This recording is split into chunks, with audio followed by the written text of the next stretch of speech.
Now then, how are you doing? Just a little note before we get going with the latest Gas It Out episode. We actually recorded this one before the Bradley Smith, but just one day before, so much of a muchness. But we wanted to get the Bradley one out because he's had a couple of really nice things that were pertinent for the start of the season, including the fact that he's going to be riding. Sylvain himself, of course, won't be able to ride this year in MotoGP with there being no wildcards, but gives loads of good info out. And I want to take this opportunity to say, one, it's fairly clean, but two, after this, go and check out Sylvain's page on YouTube. Because there's loads and loads of cool videos. All the ones that we talk about during this, where he was going out before lockdown, during lockdown, and doing some laps of some of the British tracks. He's also done a great comparison of the different, a stock Suzuki bike, race prep bike, that kind of thing. That's his latest video that's on. So wherever the sidebar is on YouTube, I don't know what I'm doing here really. Then go and check out some of Sylvain's videos. But enjoy the next hour with Sylvain, and first up will be me and Neil. Enjoy. I'm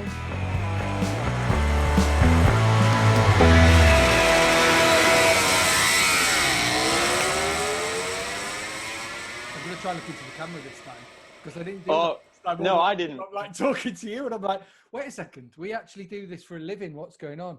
But on the iPad, it's like it's so far away.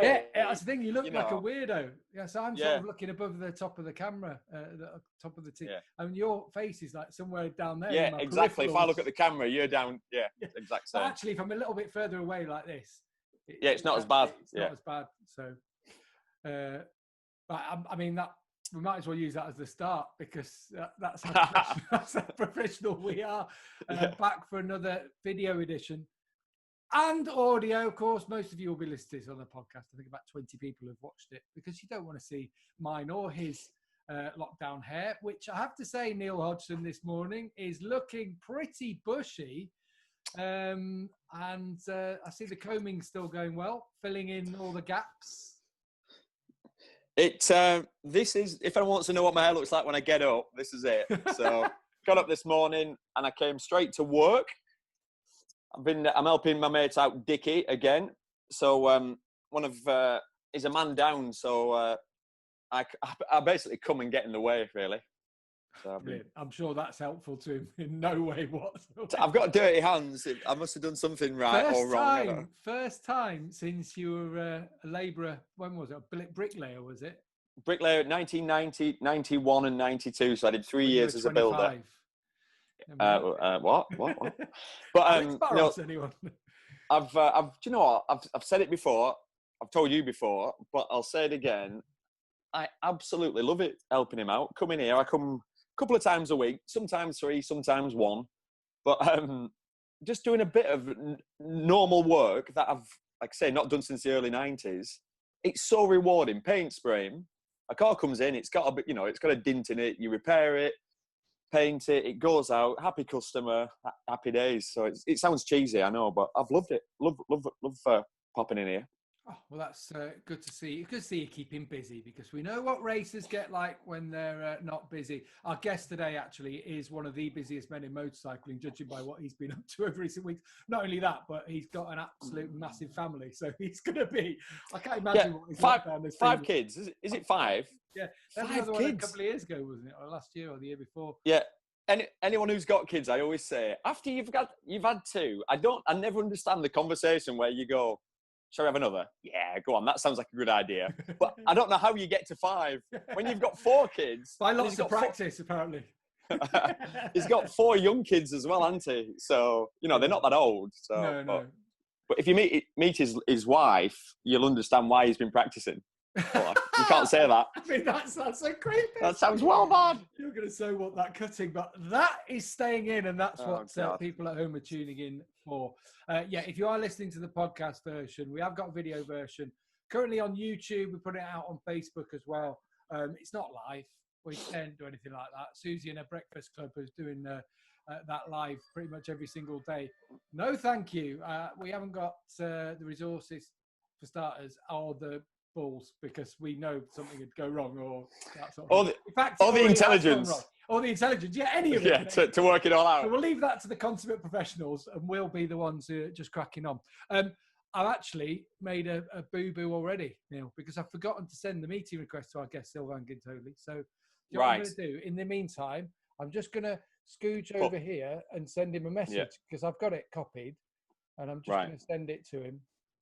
So you keep talking amongst yourselves. Yeah, I'll keep talking. I'll explain where I am. I'm in the office at work, right? And I'm sat at the desk. I'm sat at the boss's desk, Dickie. You'll have heard me talk about him. And he's got a packet of cigarettes here, and it's got that on the front. Basically, it's a man lying in the fetal position.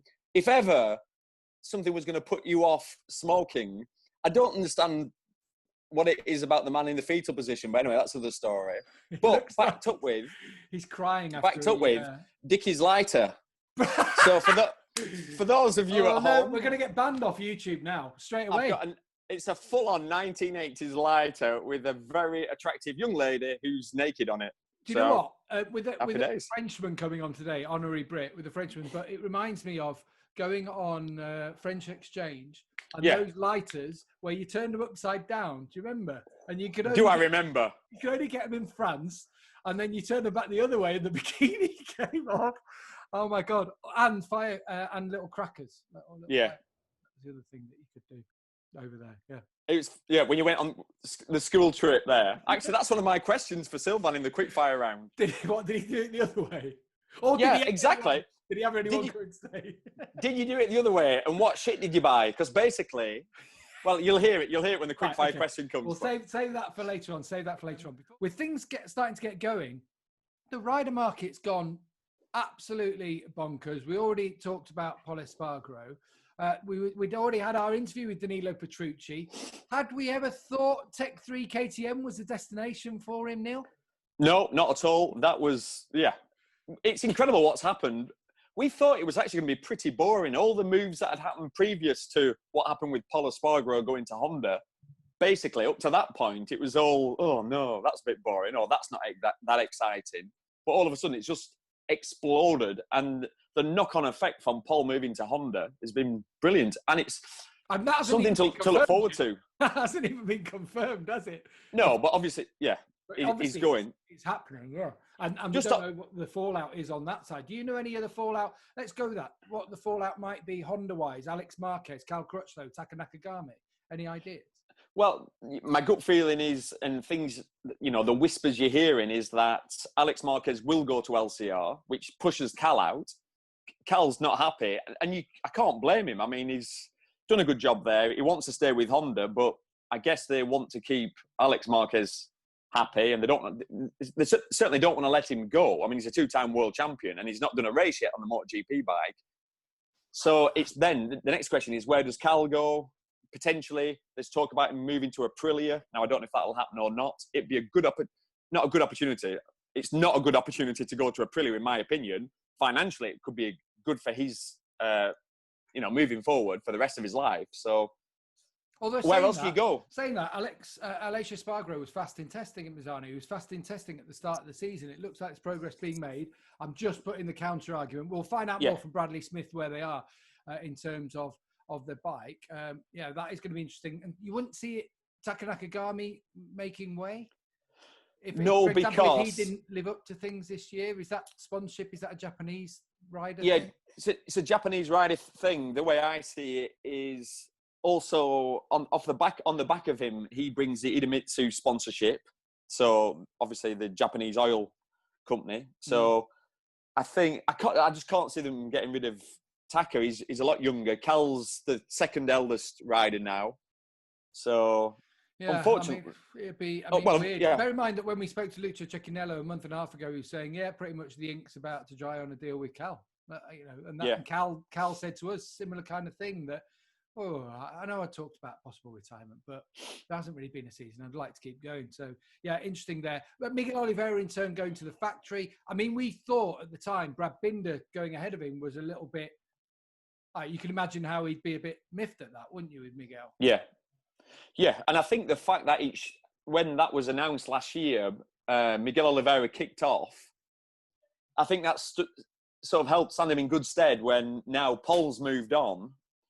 Rather than Danilo Petrucci going in the factory team, I think they've done the right thing. I think when you look, I agree. I think it's a good signing of an experienced rider who's got a lot of data probably coming from Ducati, and he's got his own way of riding the bike, rides it in an aggressive manner, which should be similar to the KTM, but you still get young guns there to spearhead the factory effort. Now, the interesting bit for me now is at Ducati. I think it has been ever since we knew what was happening with Marc Marquez and the Yamaha factory team having signed Fabio Quartararo and Maverick Vinales. So, Andrea Dovizioso is the incumbent. Everyone's generally expecting him to stay there. There's rumours about Jorge Lorenzo. I chuck something else in the mix. Would they go back to Cal Crutchlow? I don't think so personally, but I've heard that there might be talks back around that way. I watched again Undaunted, that hour-long documentary with Andrea Dovizioso, and it's the second time I've seen it. But watching it again in a different context now with lockdown, there seems to me from Domenicali and from Dall'Igna this disappointment in, well, that's just not Dovi, and this is just not the way that he's going to work. And I don't know, watching that, I almost get the feeling that is Dovi such a dead cert, especially now after having broken a collarbone. I know he's back in training and hoping to be there for the start of the year. But, I mean, Dovi will probably get that right. But what's your take on what might be going behind the scenes, especially with Jorge Lorenzo turning up to Lamborghini to get a new car in that lovely jacket? Yeah. Hey, that was some car. The car that Lorenzo bought, now this will sound really jealous what I'm going to say, was actually that cool. It reminded me of when you were a kid and like someone gives you like the most ridiculous looking car that's got a spoiler. In a Matchbox. Exactly. And you're like, wow, that's the coolest thing I've ever seen. He had one in real life, didn't he? I mean, yeah, that was it. I always had a Lamborghini Countach that someone once bought me. Can you imagine how much that was? God, that was some car, that Lamborghini. But the strange thing was the Pecco Bagnaia number on the side, but I'm told it was because it was number 60. It was number 0 of 63. So Sylvain's just messaged me to say, right, he'll be with us in a couple of minutes' time. All right, cool. But yeah, so Ducati, what do you see happening there? Well, Ducati is in a bit of a mess right now, this very second, because obviously we haven't mentioned that Dovi's broken his collarbone, so that's far from ideal. I mean, that's a disaster for MotoGP, isn't it? Yeah, well, what was good for MotoGP was at the start of the season, Marquez was definitely not 100% fit, and everybody else was. Now we've had bloody COVID-19, and we're starting the season with a man who's finished second in the world 3 times, now with an injury, and Marc Marquez is fully fit, so that's far from ideal. What I don't understand with Ducati is they've signed Jack Miller. We get that. Talented, going to do a good job. Yes. Is he an alien? Well, that's yet to be found out, yeah. To be found out. God, we hope he's going to be an alien, don't we? But anyway. He's got the temperament in a way, hasn't he? He's got what? The temperament in a way, as Jack, in yes. terms of doing something different and being wild. And that's one side. You could see Ducati want bravery, don't they? They want someone who'll just take the risks. Yeah, but what I love is all Ducati want is to win this bloody championship, right? So how you win the championship is by being consistent. The man they've got who's amazing and consistent is Dovizioso, and all they do is criticise him for being that man, not being wild enough, not taking enough risk. You're like, what are you talking about? Like, it's so difficult because we've said this before. The man they're trying to be is a bit of a freak of nature. Marc Marquez is the man that we see do all these crashes in practice, and he's got this bizarre ability to go, okay, that was the limit. I'll just pull it back that little bit. So, but just to finish what I was saying, if Ducati don't sign Dovi, who are they going to sign? That's going to be an alien. You'd have to say it would have to be Lorenzo. Like if I was Ducati, if I was the sponsors of that team, you know, if you when you're all sat around, you'd go, we've got the younger rider coming up, obviously with Jack Miller, but we need a guaranteed podium man, a guaranteed race winner. So even though Lorenzo's retired and said publicly, "Oh, yeah, I'm not really interested," although I haven't heard him completely flatly renounce it whatsoever, you'd still go for Jorge Lorenzo. You're Domenicali now. You're Claudio Domenicali, the boss. You get the ultimate sign-off. You're chatting with Gigi Dall'Igna. What are you saying?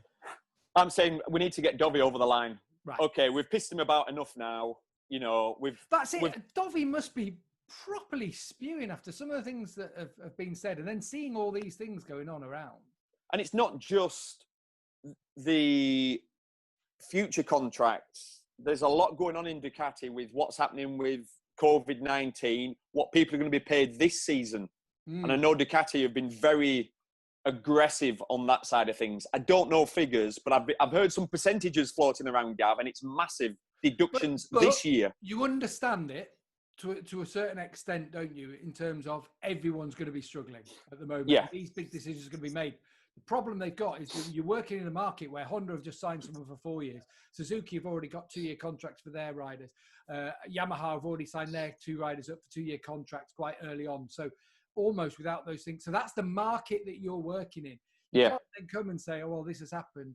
You're going to have to take a reduction. It's like, well, if you want this is the market. You're working in an environment where Dovi could quite easily, and I could see Aprilia going, well, we'll take a man who's finished second in the championship for the last 3 years. I know,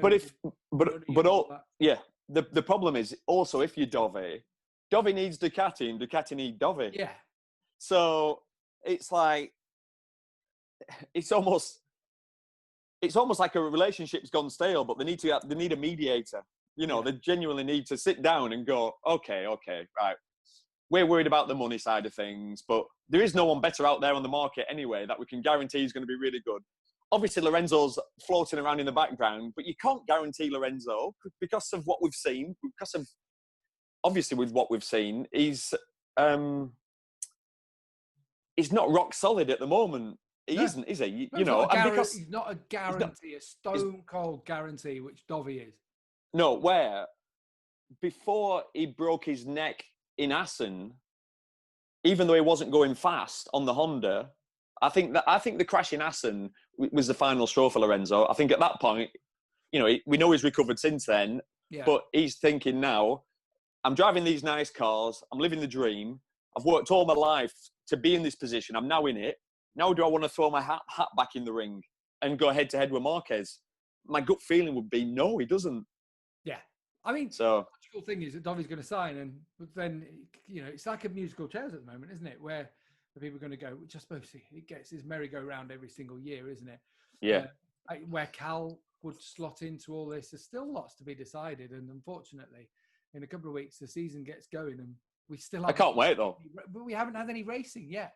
I think we've just done the longest opener that we've ever done to this. And hopefully, Sylvain will be waiting in the wings. We are going to speak very shortly to our guest, Sylvain Guintoli. What time is it? Oh, yeah, you should be calling any second now. Yeah, it should be calling him. So yeah, he is. Is it? No.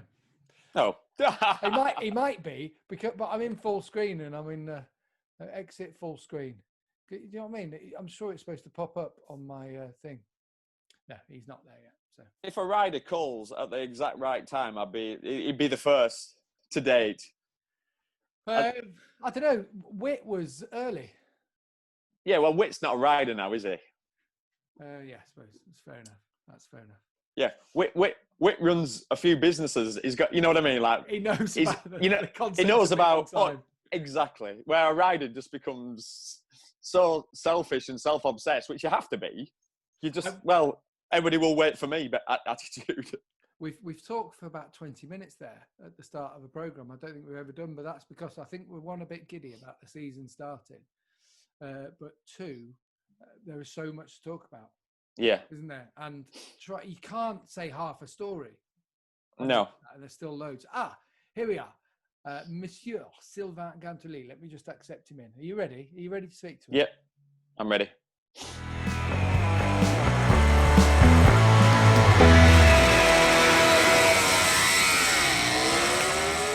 And there he is, Monsieur Guintoli. Bonjour, notre ami. I can't see him. Oh, you can't see him yet. He's still connected to audio as is standard. Are we on? Et voilà. Hey. Voilà. Bonjour. Bonjour, monsieur. Bonjour. Ça va? Hi, how's it going, guys? It's good, thank you, Sylvain. The beauty of this is that however much French Neil Hodgson will try to speak, that Sylvain's English is infinitely better than his English, never mind his French. No, don't know about that. How are you? Yeah, I'm good, thanks. How about you? How are you? We're all right. We're getting excited about the season starting. We've just been... So normally we do, at the start of these podcasts, we do about 5-10 minutes talking a little bit about the guest and talking about what's going on. But we've just had a rant for about 20 minutes of what's going on in MotoGP with all Petrucci switching to KTM, and then Oliveira, and then Dovi hurting himself, and who's going to sign for Ducati. We're quite excited. We're a little bit giddy with about just over 2 weeks to go to the start of the season. You're right in the mix of it as well, so we can't wait to see what's going on at the Suzuki end of things. But just to give everyone a bit of intro, you'll know Sylvain, World Superbike champion 2014, ridden everything when you go through his career from 250s to 500s as well. Yeah, 500. Yeah, that was 3 days. That was a long time ago now. And then through, of course, MotoGP, World Superbike, British Superbike 2, and of course, hold up. I just want to know: are you in Leicester? Because that's roughly where you are. No, I'm not far. I'm not far from Leicester, but I'm not in the zone, in the the lockdown zone. I'm like 5 miles away. So yeah, good. Phew, I'm good. Thank God about that. Yeah. How's everything with you? Because also, on top of all these things, you've now become, I think one of your daughters called you a vlogger. Now, because you've been doing some cracking videos on YouTube too.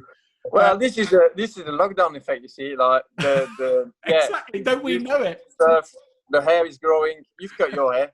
I haven't cut mine yet for like 3 months. I got my girlfriend to do it. Don't do it because it just leads to arguments. Well, Caroline wanted to do it, and that's what I thought. So I thought, no, we'll just wait till it reopens. But yeah, that's like 3 months worth it. It's quite big.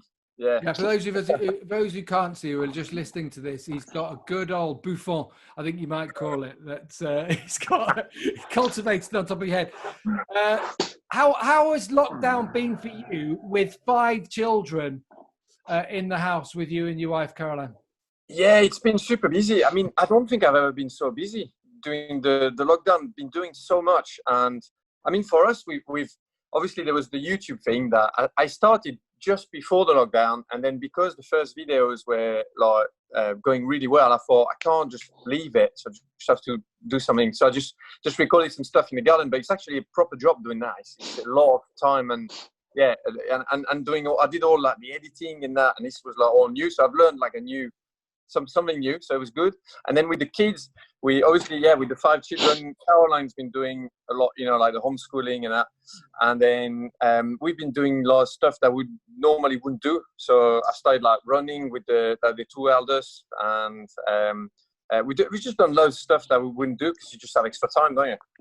Which is nice, isn't it? It must be great for you because you spend a lot of time traveling and always have done throughout your career. Yeah. But to actually be there and get locked down and I can't believe you haven't been doing the homeschooling. Have you been doing the French lessons? You haven't been leaving those to Caroline, have you?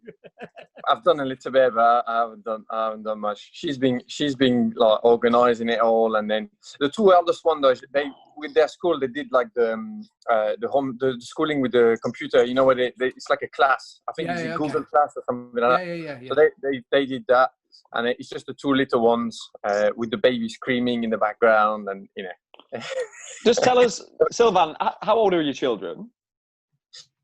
So we've got the eldest one. She's almost 15 now. So we've got 15, 12, 8. That's Ollie, little boy, and we've got 6 and 1.5. So yeah, my God, 3 girls, 2 boys, right? That's right. Yeah. And what me and Gav, what we were talking before you came on, I said, what I don't understand is when people have 2 children, which is difficult anyway, at what point do you go, I'll tell you what we need, let's have another one. But then I'm going, so then how do you then say, I think we need 4. And then it's like, maybe we should try 5. What? This is Caroline. This is Caroline. She just loves babies. I love them all. I mean, once you they're there, and then they actually, I mean, at times it's chaos, but most of the time it's just great. They all have their personality. They play, they interact and play with each other as well. Like during this lockdown, being all together, it's actually been like great. They've bonded, and so but it is busy. It's busy. Yeah. I just go on holiday when I go and ride the bike. Well, I'm going to say, I was just about to say that. Does it feel like not a relief, because we are joking about obviously how difficult it is with the kids, but Yeah. What's it like when you go away? Is it like, right, okay, now it's like my time to focus? Obviously, you have to focus hard when you're test riding. But is that quite nice to just get like a little break? Yeah, I think it's a balance. Probably Caroline is quite happy to get rid of me as well for a bit. Yeah. And then you know what it's like. You go out and you do your thing. I think it's important for anybody, if it's motorbike or whatever it is, whatever your thing is. It's important to just go and let the steam out and do what do your thing, and then it makes you appreciate the other times even better. So yeah. How did the test go? Because you've just come back from Misano and you did how many days? 3 days, was it? Yeah, 3 days. Yeah, it was a big shock because I haven't been on the bike obviously for quite a while. And when was the last time before this? Was it Qatar? No, I didn't do Qatar. For me, it was Sepang. So I did 6 days, the 6 days Sepang 0 and 1. So see the 6 days in Sepang, and then after that, no more riding. I did a bit of riding with my standard GSV-RR at home. For the YouTube videos and for other stuff, and then that's it. So, but the GP bike is, it's different. So it was like 4.5 months, and your brain just detrains a bit with the speed. I mean, those bikes are so fast, and you finish the test, after 6 days in Malaysia, thinking, I could do a bit more power here and there, and then you get back on that in Misano, and it was like being on a rocket ship. The first laps felt like so alien. It was amazing actually to experience, that like rush speed again. Yeah. And what I know you obviously, I understand. I'm sure your contract's worded. You can't tell us details, but so you've not ridden for all that time. When you get on the bike in Misano, are you testing things you've already tested, or is there a bunch of new stuff that you have to work your way through? Yeah, we did a bit of both actually in Misano. We thought it was going to take a bit more time to get to speed, but actually we were quite we were up to speed quite quickly. And then we had like we have every time.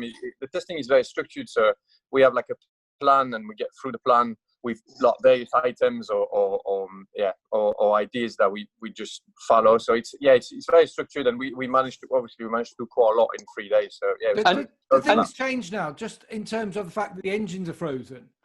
Obviously at the start of the season, you're working to get things sorted out on the engine. But now that this year and next year, pretty much what you've got on that side is, nothing to go. So does that change the focus of how you work?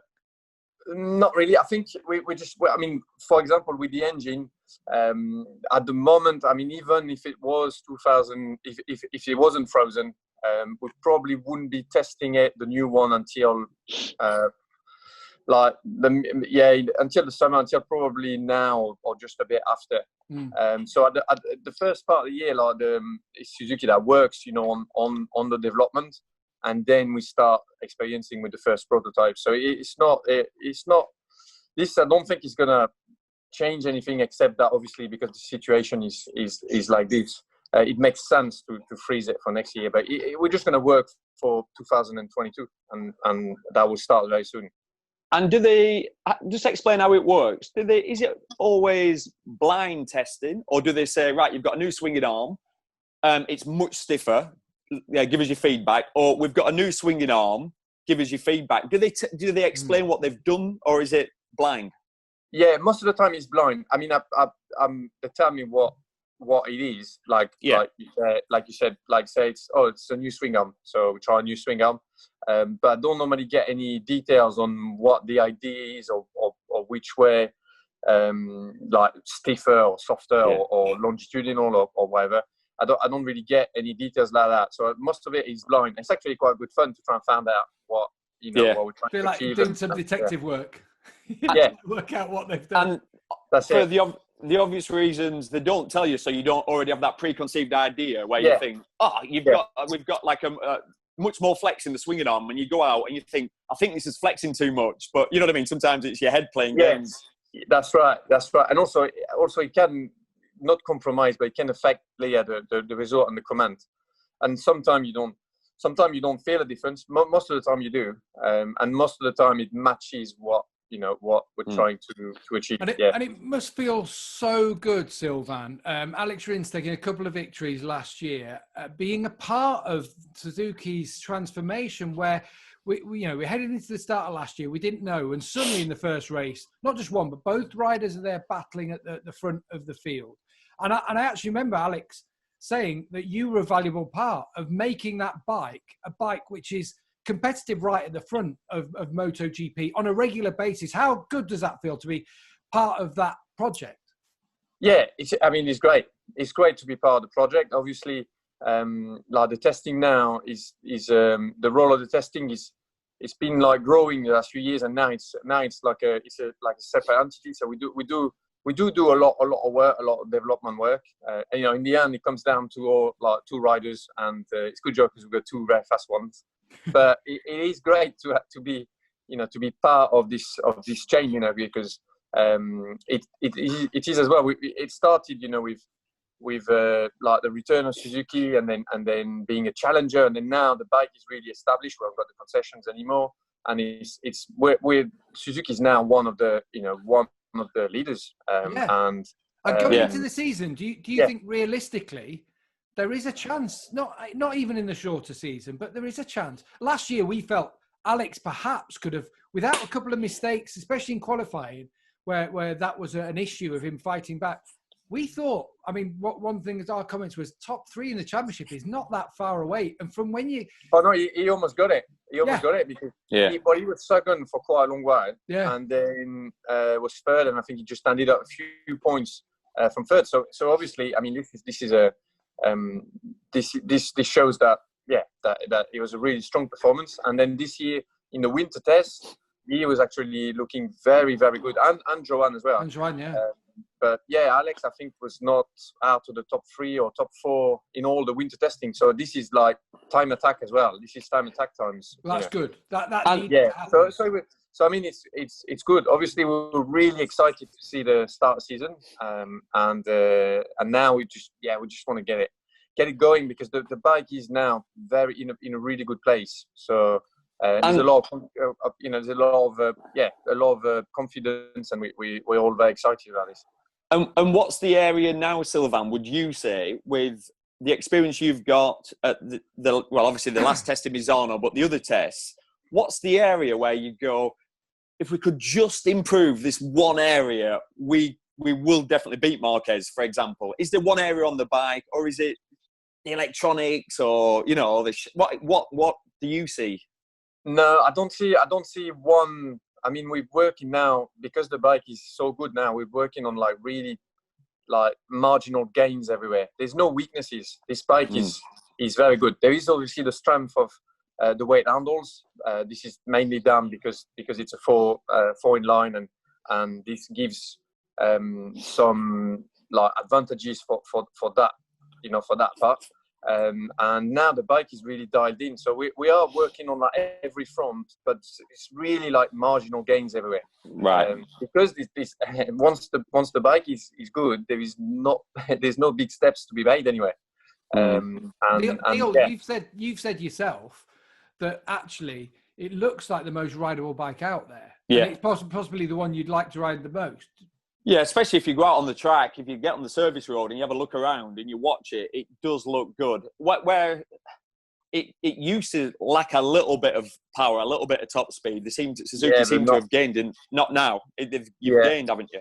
In that area? Not anymore now. The engine is real good, and this year's engine is also another step again in a little bit in power, but mostly in the way it rides and the way it uses the tire. And so this year's engine is really impressive, really smooth and nice and efficient. So the bike, like you said, the engine has made some progress. Now it used to be, not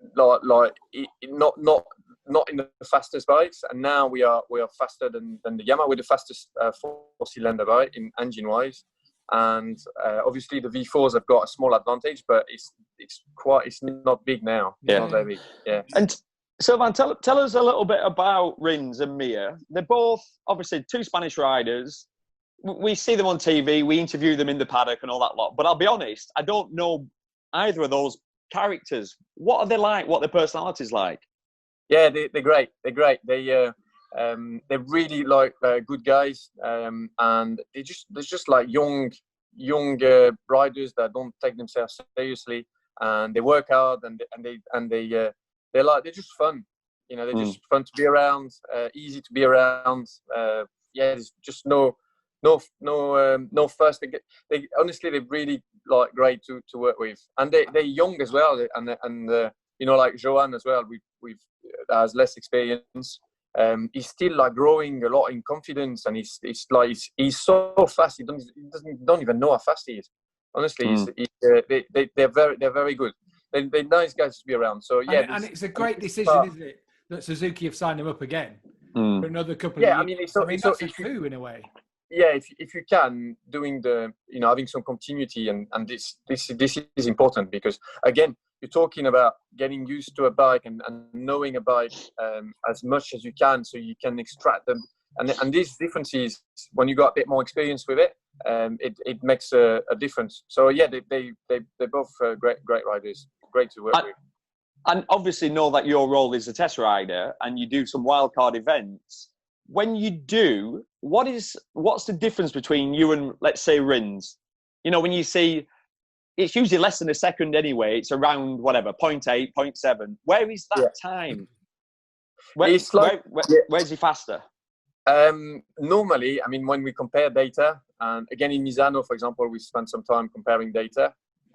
It's like it's the main thing for me. I'm quite like my natural style is not very MotoGP actually. My natural style is more superbike, like braking hard, stopping the bike a bit, even like exaggerate a bit the stopping, and then pick it up and get it out.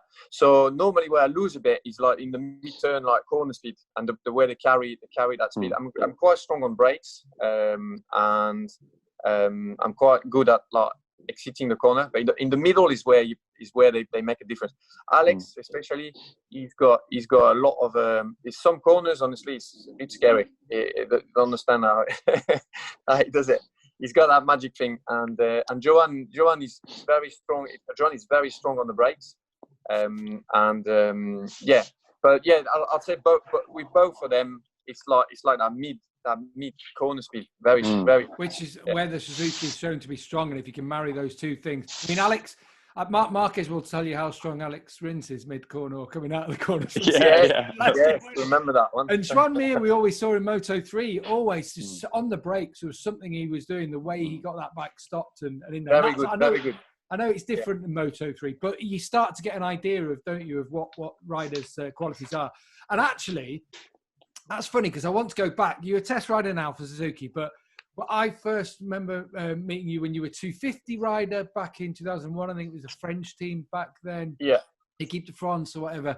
And then for 2002, Hervé Poncharal, who obviously you got on with very well because you went and rode from later, but he picked you up, didn't he? And you were like the first ever, and I'm not saying the first ever test rider, but you were the first rider picked up to be the third rider in the team, wasn't it? You were there with Olivier Jacques and Shinya, wasn't it? Yeah. You were like the third rider, weren't you? Was when they had the Gauloise Tech 3 500 Yamaha. That's right.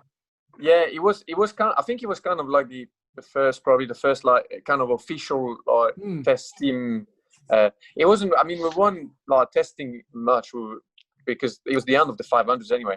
But it was a way for me and Hervé to start like working together, because we did get on well straight away, and yeah, we always kept that. Even now, we always kept that bond. That we're good mates, and yeah, it was a good opportunity at the end because one, I got to ride a 500 two-stroke, which not many people have in a race. And you raced? Yeah, I did a race as well. Yeah, I did one race that year. And it was a great experience for me. I was like, at that time, I was like 19, something like that. So yeah, so getting on those bikes was amazing. I was like teammate with Olivier Jacques, which at the time was like for a French rider, he was world champion 250. He was like, he was like the big man. So teammate. And he should have won that year. I remember in Sachsenring when he was leading. He got T-boned. Yeah. Took him out the entire one. And it was like, oh, this is the swan song for the two-strokes at Sachsenring. Who's got the phones going off there? Is that? It's all right. Are you going to do the secretary work here? Brilliant. This is superb. In the office. Hello, Anderson Body Care. Sorry, the answer phone's got it. Working as a secretary. We're going to hear the full message now, aren't we? This is how professional we are on this. Hi, Dickie. Right.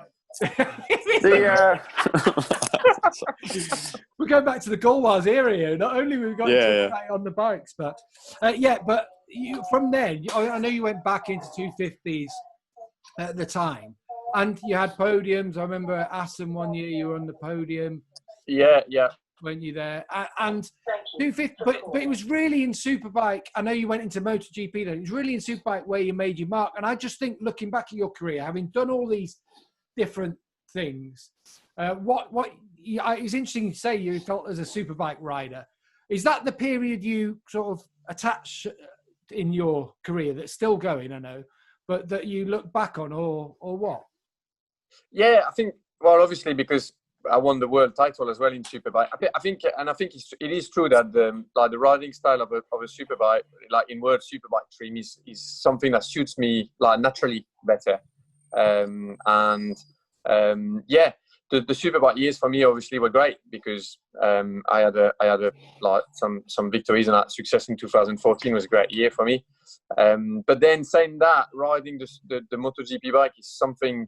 It's so good, and being part of that team as well with Suzuki is like I don't know. It's difficult to describe because obviously I don't do many races, but I still get to ride as well Superbikes because I race in the 8-hour Suzuki with the factory Yoshimura bike, and it's my turn now. Working as receptionist at home. Hey, you actually. Both yourself and Neil have the ignominious, shall we say, honour of having ridden for Luis Dantin MotoGP team. Oh yes, in MotoGP, yeah. How was your Gav, experience? Gav, I said, where is he now? Have you got any news of him? Do you know where is he now? Well, yeah, I do. I know where he is, but someone said at one point he ended up in prison, which I don't know if that's true or not, but he should have. But he's sort of. He's hanging around the Superbike paddock wearing a Yamaha shirt, and he's like messing around with young kids. I don't mean that in the way that might sound, but he's doing something with young kids, I think. So, but yeah, he's still slimy. Basically, for people that don't know, Luis Dantin is an ex-racer who ran a 250cc team, a 500GP team, I think, MotoGP team. And he's just one of those characters. He's a little bit dodgy, basically. Yeah, and Noric Arbe, didn't he? Back in when they were on Yamaha. Yeah, I mean, with me, everything was great. It's just that he disappeared at one point, and then everybody was like worried for him. And that's because my guys had got their hands on him. You mean Roger Burnett was going down there? Basically, for those who are going to watch this on YouTube, can I do an impression of him? This is the conversation between me and Lewis.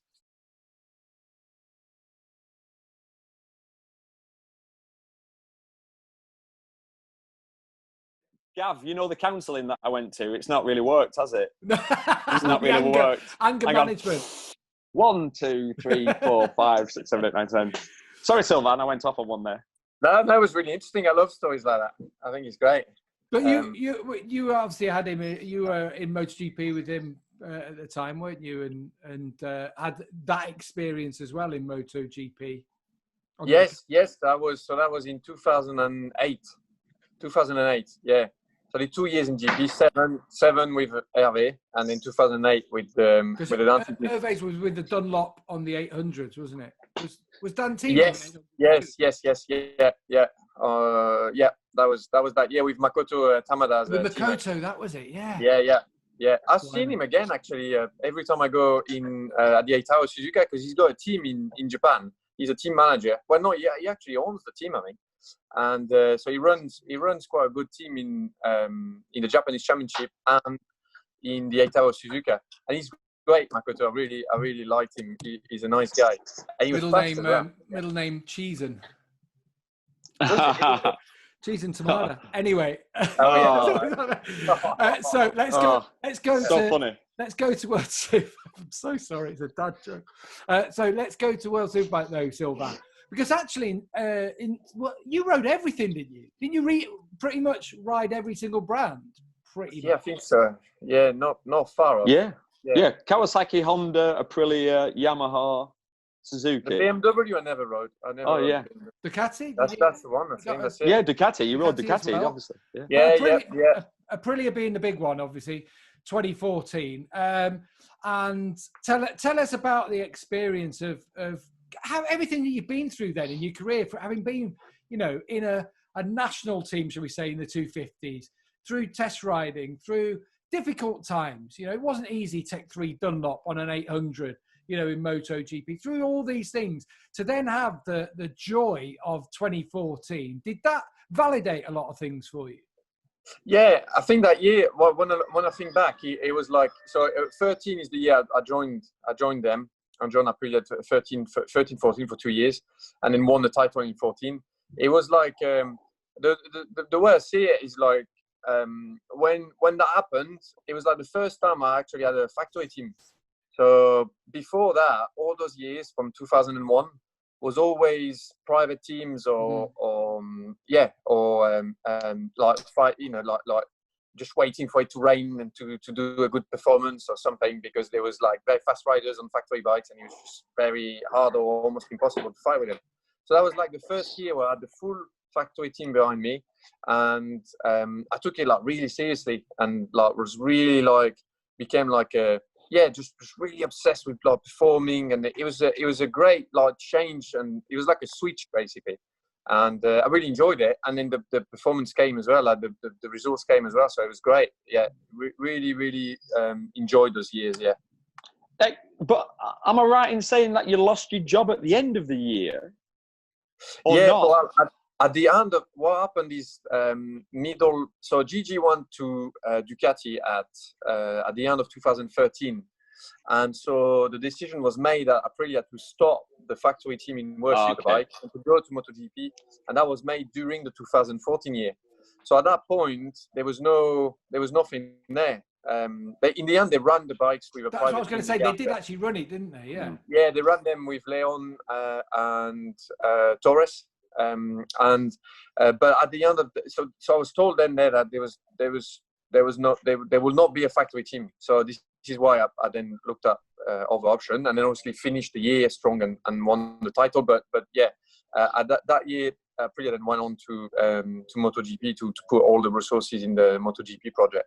There was never a chance of you making that switch then to help them in there.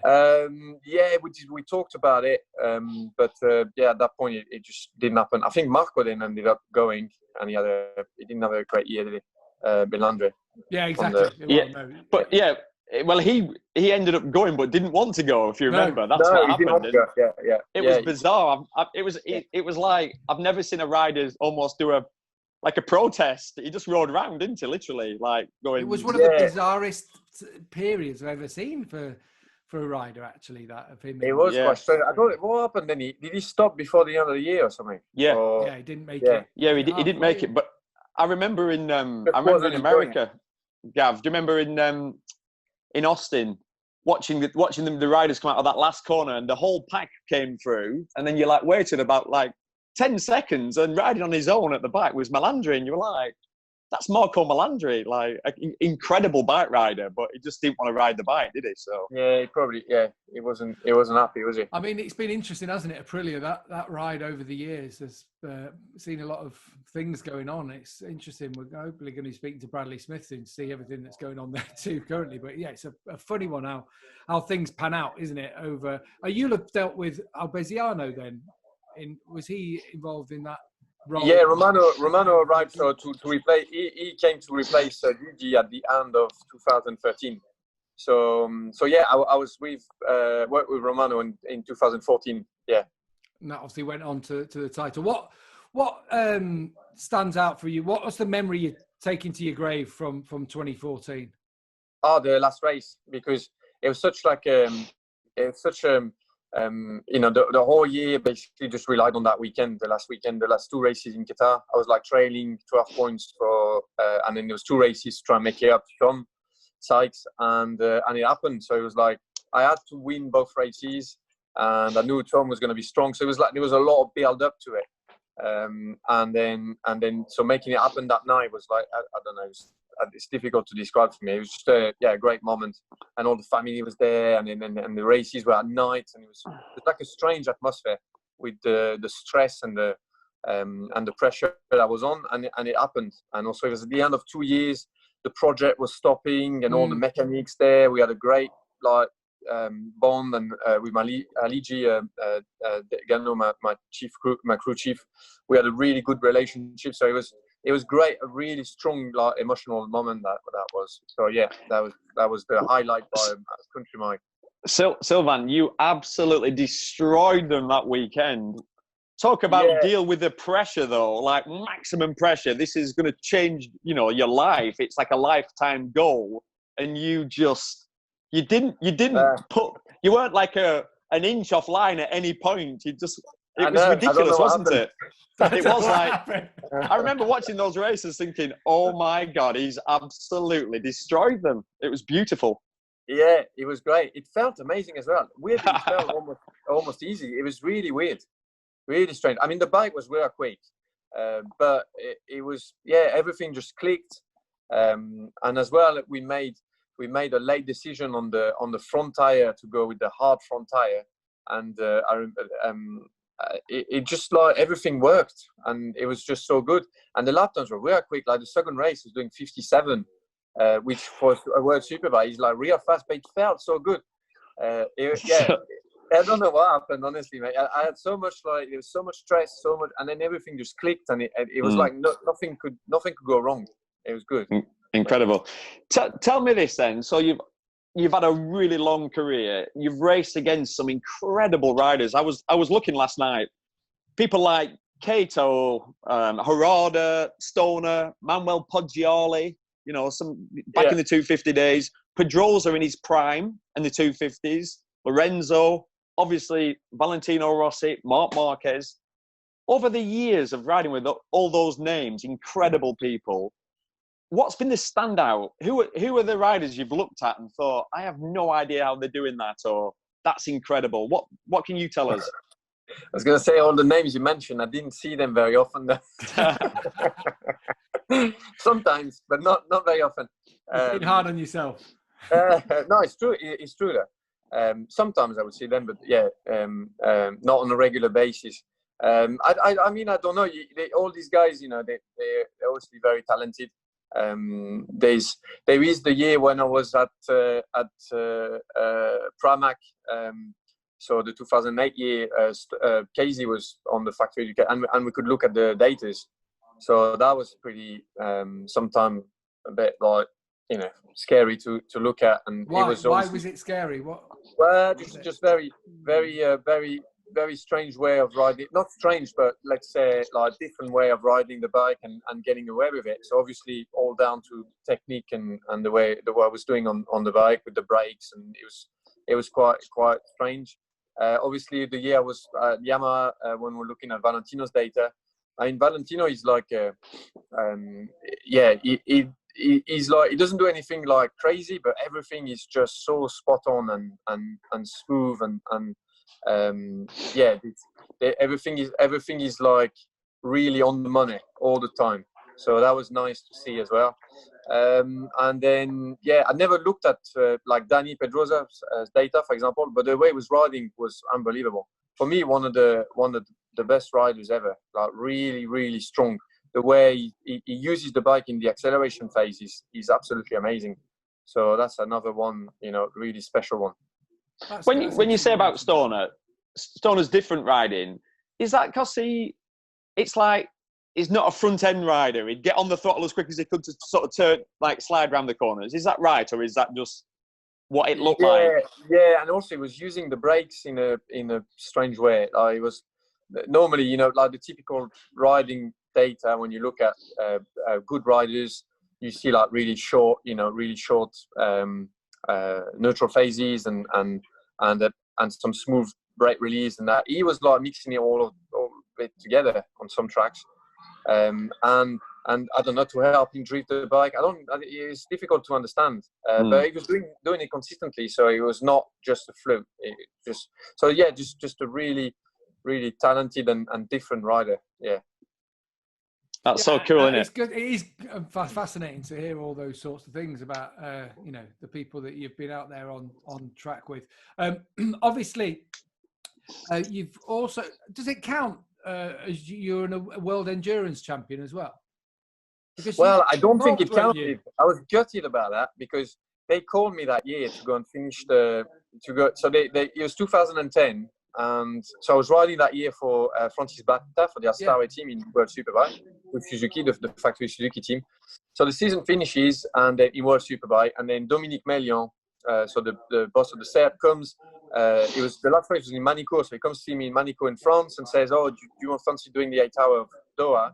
We need to win the race to win the World Championship. So I would like you to be part of this." And I was like, yeah, let's do it.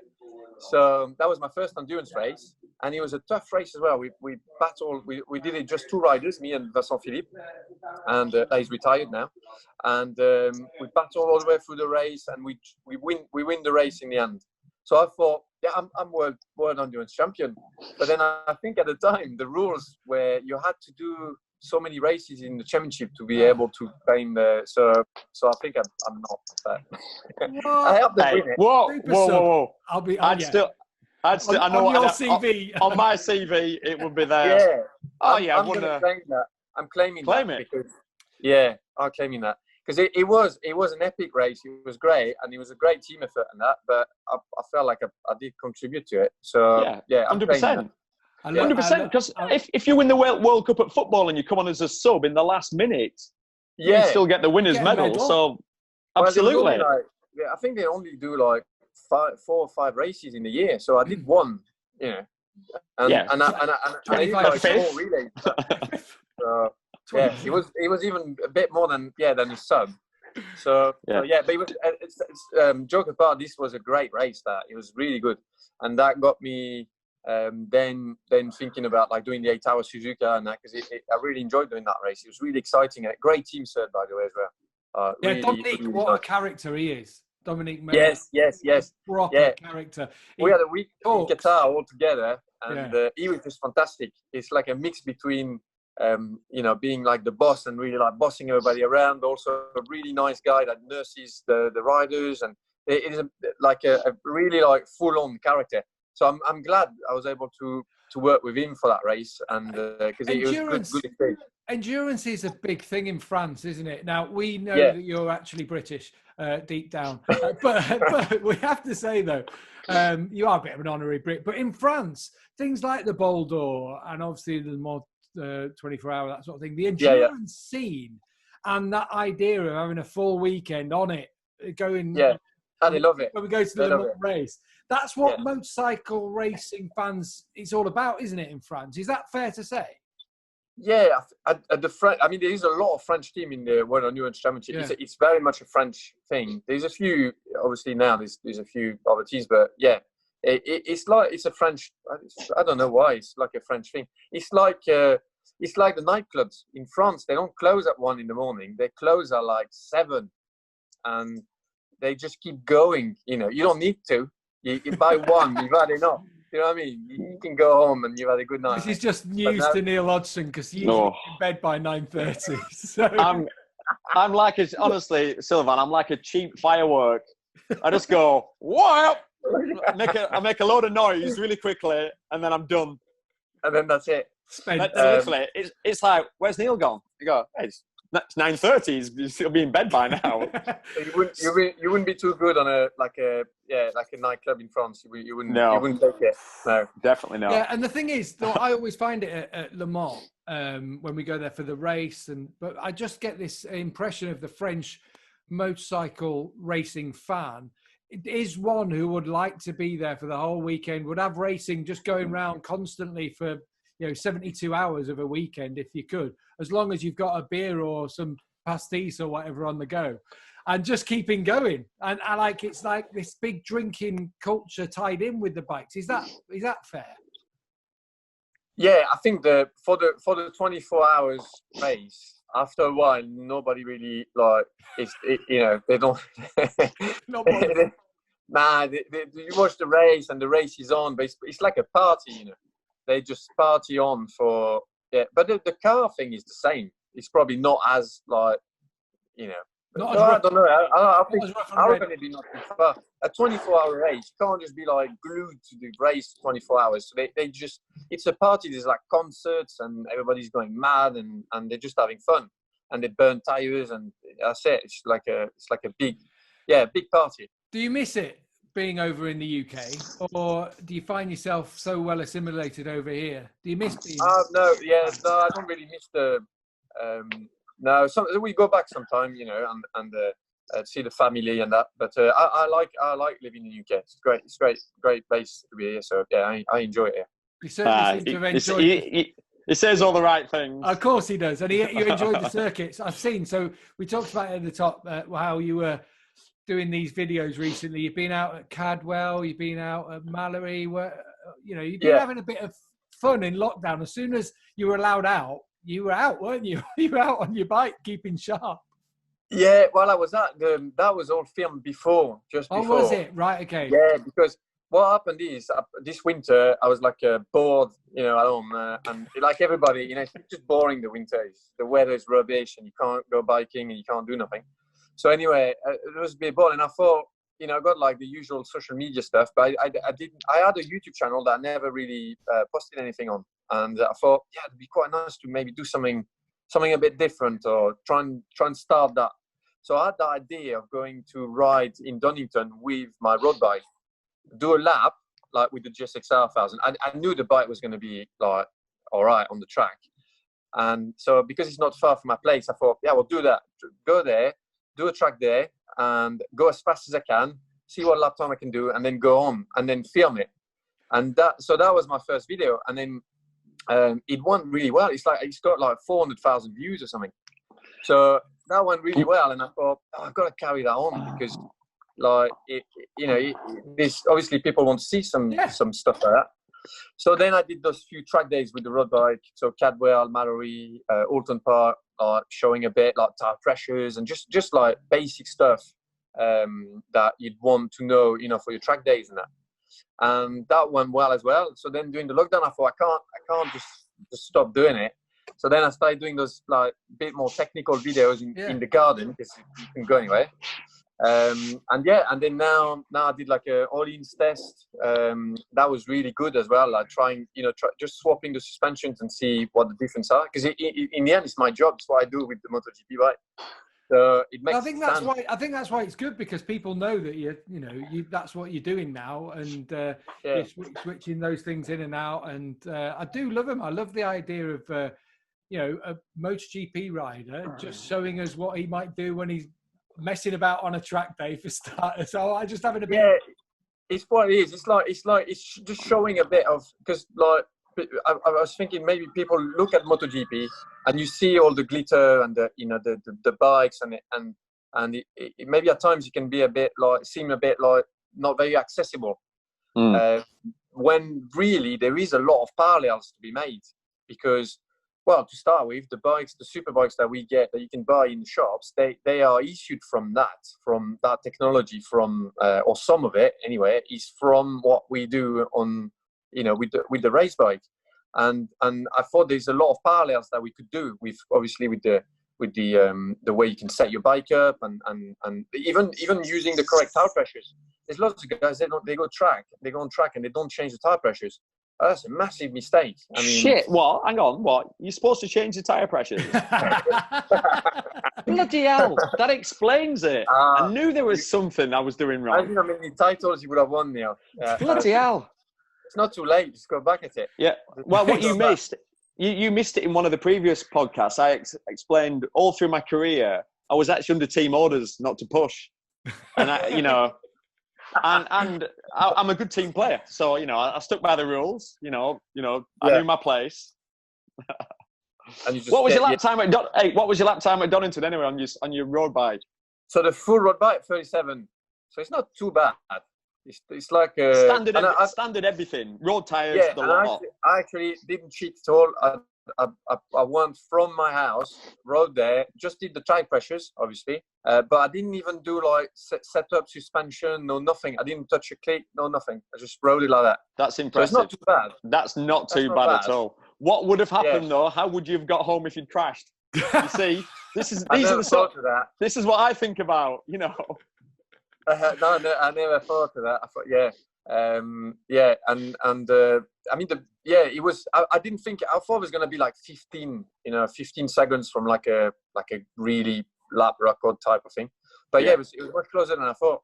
So it means that as well, like you don't need a race bike to go and do a track day and have fun and actually be like quite quick. I mean, there was nobody there on that day, even in the fast group, that was faster than me, and I was with the road bike. So it was great as well with the number plate, just brilliant. But what would have been funny would have been this one. Hi, Caroline. Yeah, it's me.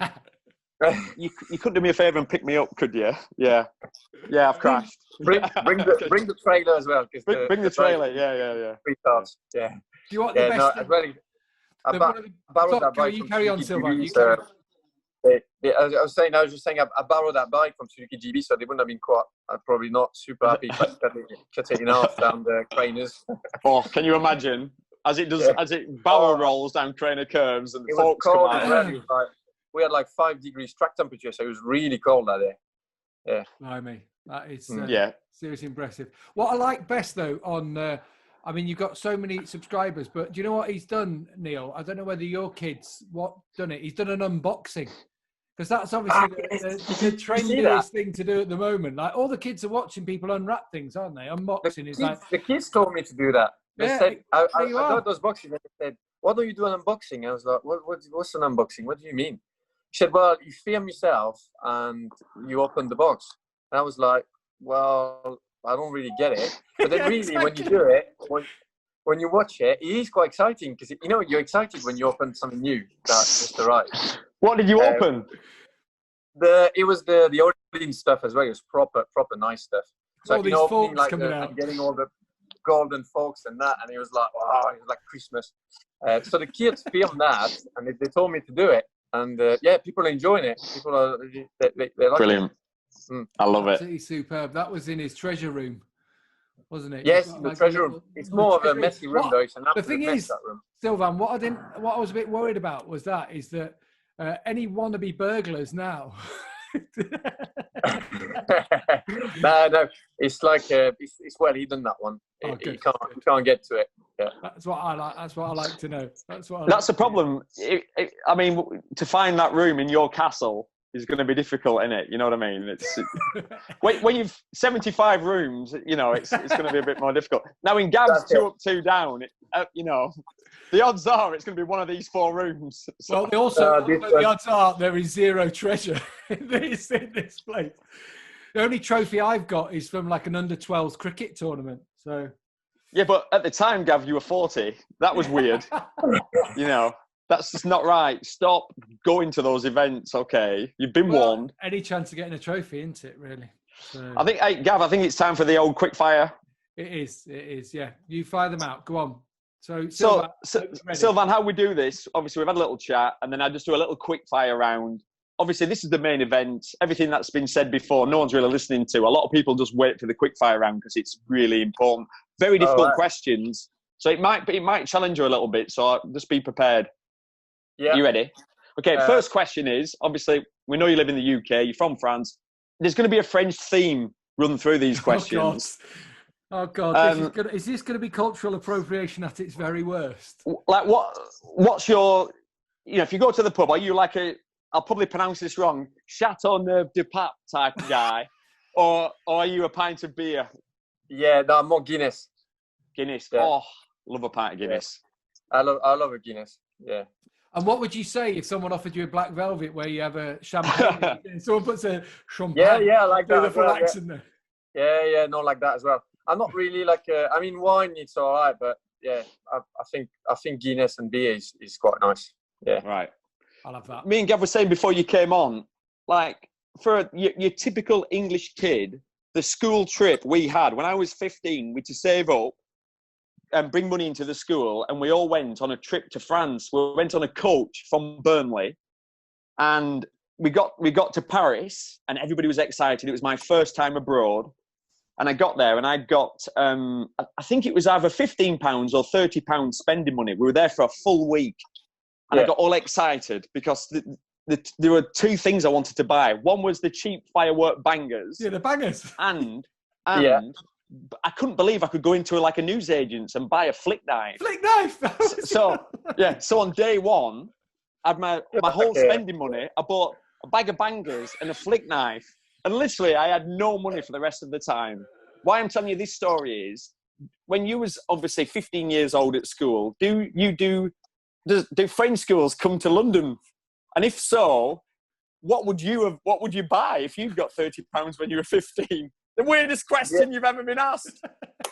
I don't know. I think, some kids do it, but I never came to England. I think that what you do is like, I mean, the French thing is like when you're that age, you get like something about the Queen or something like that. You get like your picture with the Queen, or you go like Madame Tussauds and get your picture with the Queen or something like that. Yeah. I didn't know you could just get your picture taken with the Queen. It's a cool. Is that what she does, the Queen? In the Tussauds Museum, you can. Yeah, Madame Tussauds. Yeah. That's it. Brilliant. I didn't realise this, but I learnt something last night. So I was in bed with Victoria, my girlfriend. Whoa. I don't know if you want to know about that. And it was good, by the way. I was amazing. No, and I was saying, what's a typical French dish? I went, coq au vin. I went, that is French, isn't it? She went, yeah. I went, what is it? I said, is it chicken? She went, yeah, coq is chicken, au vin is like in wine. So anyway, we had this conversation. So my question is, I feel so sorry for your girlfriend. I've two questions. One, can you cook coq au vin? And two, actually, do French people cook coq au vin? I can't cook coq au vin. I'll tell you a funny first story about that. Because for Christmas, like we don't really have a turkey. We have something called a chapon, which is basically like a big cockerel, like a capon. Yeah. So the first time I came to England, where I spent Christmas here, and then so I didn't know Karen's parents very well, and then Karen's mum was asking me what the French have for Christmas. Like we all at the table, all the family, and I didn't speak English very well either, and I just went, oh yeah, we just have a big cock like that. So that was everybody started laughing. I didn't know why they were laughing. Actually, brilliant. I didn't know what it meant. You want Gav? You want Gav? You want to go there for Christmas dinner? What? You thought coq au vin was what the French were calling you when you were driving your motorhome around. Yeah, exactly. Right, Sylvain. So your wife's absolutely stunning. What I want to know is, did you woo her with your lovely French accent? I'm not sure actually, because the first time we met, I couldn't really speak English very well at all, and then she could speak French a lot better. So I think she was the one that had the accent, she had like this English accent in French, and I thought, I was like, I thought it was amazing. I don't know what she found in me really. Honestly, I don't. Didn't you meet first of all though when you were injured after a British Grand Prix? Yeah. Well, we met before that. We met just before the race, and then I had a massive eyesight in Melbourne Airpin with the 250 bike. Like firstly, a big eyesight landed on my leg. I remember it was really painful. Nothing broken, but it was bad. And then I played a bit, because at the time I had a small motorhome I was driving myself. And so I said, I can't drive it for a few days. I'm too injured, and I just stayed there, and that's how we met. Yeah, brilliant. And I was going to ask you that question. So all English girls love the French accent on men. It's like, what a beautiful accent. So what do French girls think of our accent? Burnley accent. I don't know. We'll have to ask. You'll have to ask. No, have you ever heard a French girl go, "Oh my God, that English guy has got such a beautiful accent"? No. No. I knew that was going to be the case. Before you came on, I was talking to Gav, and he went, yeah, Sylvain speaks really good English, but he said, my French is much better than Sylvain's English. So Gav, I want you to ask Sylvain a question in French because you said you're absolutely fluent. Go on, Gav. Bonjour Sylvain, comment vas-tu? Combien d'âge as-tu? Right. No. S'il vous plaît, monsieur. He does actually speak good French, don't he? La gare, s'il vous plaît. Où est la gare? Où est la La gare? gare. Yeah. Last Yeah, question. Well, yeah. Where's it? What's that? The train station or something? Is it? Yeah. Train station.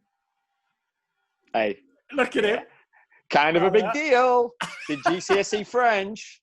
Right. Last question is actually it's a serious one. You're going out for a meal. Which three riders would you choose to have a meal with, dead or alive? Oh, I don't know. I'll go with.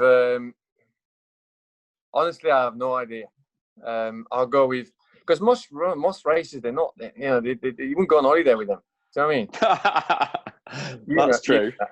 And they'd all be trying to make you pay the bill. They'd all be trying. Yeah. Oh no! Oh yeah, I didn't bring my wallet. Oh, sorry. Yeah, I forgot it. I'll probably go with guys that I don't know, so I can like try and meet new people and so. No, actually, no. There's one I would pick. I would go with Cal Crutchlow because he's always good fun, and you never know what's gonna happen. So I like that. Yeah. And then, so if it's how many of us is there? 3. 2 more to pick. 2 more to pick. 2 more to pick. I don't know. Some. Honestly, Who's your racing hero? Who would it have been? I haven't really got a racing hero. Yeah, I'll probably go with. I'm struggling on that one. Well, who's going to be the best fun on a night out then? Well, Cal will be because he'll do something. Yeah. It's trouble. Well, probably. Can you help me a bit? I'm struggling with it. Yeah, would you not like? Well, I'd go with Valentino because he's the richest guy I know, so he's paying. So you'd have him all day long, and I'd probably go with Jamie Whittam because you'd have such a laugh as well. So yeah, Jamie would be good fun. 100%. Yeah, Jamie would be brilliant. So Jamie, yeah, and then I'd like to go with. Imagine going with Joey Dunlop. Just imagine, because I never spoke to him. I never spoke to him because I daren't speak to him because it was Joey Dunlop, and he was like, he had this aura about him. Like, imagine sitting down with Joey Dunlop now and just being able to spend 3 hours sat around the table and just to listen to him. It'd be stunning. These guys as well. They were like different money. They were just the old school guys. Yeah, very old school. Any of those, I think, any of those would have been like good fun to spend a night with. Yeah. Yeah. I can't believe 100%. actually one of Neil's questions actually stumped someone because finally, normally like one word answers. Finally, I really struggled with that one. With questions. Wow. Yeah. Well, I said it was going to. That one really difficult. I said it was going to tax you, Sylvain. So that's why. Yeah. Big questions. We call them the big questions. Yeah, because they're like and you don't normally, people don't ask things like that normally. No, so. Big questions. Right. Yeah. Well, we better let you go because I'm sure you've got some homeschooling or you've got something to be doing with your kids, or maybe a bit of fettling to do with you. You've got some new bits sent for your bike or something like that. But we do appreciate the time you spent with us today, Sylvain. And no, it's been great. Yeah, thanks for having me. Yeah, it's been brilliant. And unfortunately, we're not going to get to see you racing this year because they've said no wild cards. Yeah. But the contracts have been extended for the other two. Has yours been extended as the test rider? Have you got? Is that in the bag? So we might be able to see you next year. No, at the moment it's not not confirmed. But I'll probably be doing the 8-hour Suzuki. You know, they've been postponed to November. So that'll be at least a race this year. And yeah, unfortunately, all the wildcards have been cancelled for everybody. That's really a shame, that, because that is something really nice that I really enjoy. But I mean, you were at Brno last year. That was good fun. Cool, wasn't it? What were you third? Was it third in like third practice? Yeah, I did I think I did a third in the dry, and then another third in the wet on the Saturday. So it was good. Yeah. That was good. That was impressive. Impressive. So we're looking forward to seeing you out there again. Thanks for your time, Sylvain. Say hello to Caroline. Say hello to all the kids as well. She's just behind actually somewhere. She is. Come say hello. She's there. Come and say hello to us all. Get the boss here. There she is. The boss. Glammed up as always. How you doing? I'm not glammed up. I'm fed up with homeschooling. Oh my God! Okay. I bet you are. Caroline, can we do a podcast with you though? Is that possible? Absolutely. Anytime you want. Can I bring a gin and tonic? Gav? Oh my God, that'd be brilliant, wouldn't it? All of us on the gin and tonics. I'll tell you some tales about Sylvain. Yeah. Tell us the truth. It's too I'll tell you guarded. the truth. Right. Well, lovely to see you both, and you take care of yourselves, and hopefully see you both very soon indeed. Bye, guys. See you guys. Okay. See ya. Cheers, Thank you. Cheers, Caroline. Bye.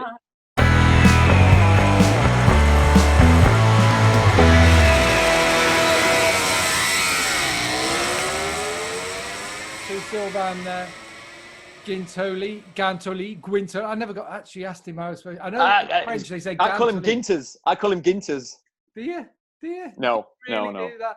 But he's a good guy, isn't he? Really good. Yeah. The best thing for Sylvain, not only he's a top lad, it's when he goes, you know what, mate? Like that. It's like his accent is just absolutely superb. But he's loved, isn't he, by fans. He came over to Britain racing British Superbike 2, and everyone who's met him or seen him just likes him. And that's he's one of those quite rare motorcycle racers that is completely unaffected. There's no sort of superstar aura about him. I can just picture him turning up at Donington on his bike, riding there, and going around doing 37s, you know, whilst all the racer guys will have been there with their super stock bikes and their slick tyres on, and he's just a normal guy who can ride a bike fast. Obviously, he's got a lot of passion about it. What's funny about Sylvain is when you meet him, he doesn't look like a motorcycle racer. And that's a compliment. You know, he's just a normal guy. He's very small, really narrow shoulders. Not short, is he? He's not short. No, like average height, isn't he? Probably. Yeah, but he's just not your. I don't know. He's just an all-round good guy, and that's what everybody says about him, don't they? Yeah, I've done commentary with him. He came and stood in one time. I remember in Mugello. Came and sat in. I think Nick Harris, when the commentator, was ill. So and he was good then. He's just one of these. He is one of these that lends himself to just get and does things well. Like I think he'd be good on TV. I think he's that sort of character. Yeah, me too. Me too. He'd offer good insight across the board. Yeah. Right. I think we did most of the roundup of everything going on, didn't we? Yeah. I better get back to work because Dickie keeps looking. He's looking over. He's giving me the old. Yeah.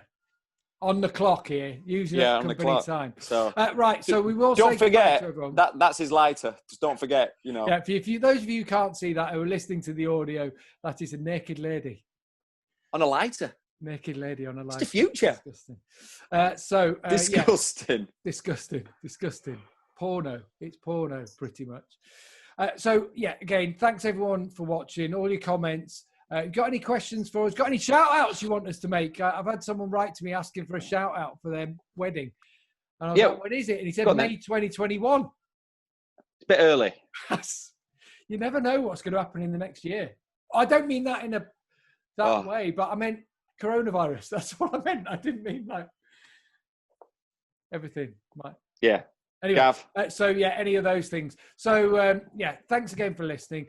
Please like us, please subscribe us, please share with your mates too. As always, I know it sounds like we're pleading, but we just want more people to listen in and enjoy the fun that we're having whilst doing these. Sometimes, I apologise as well for the noise in the background. Next door neighbour is cutting down a lot of logs, trying to clear up his garden. So Sorry. Neil, I'm going to let you get back to work. All right?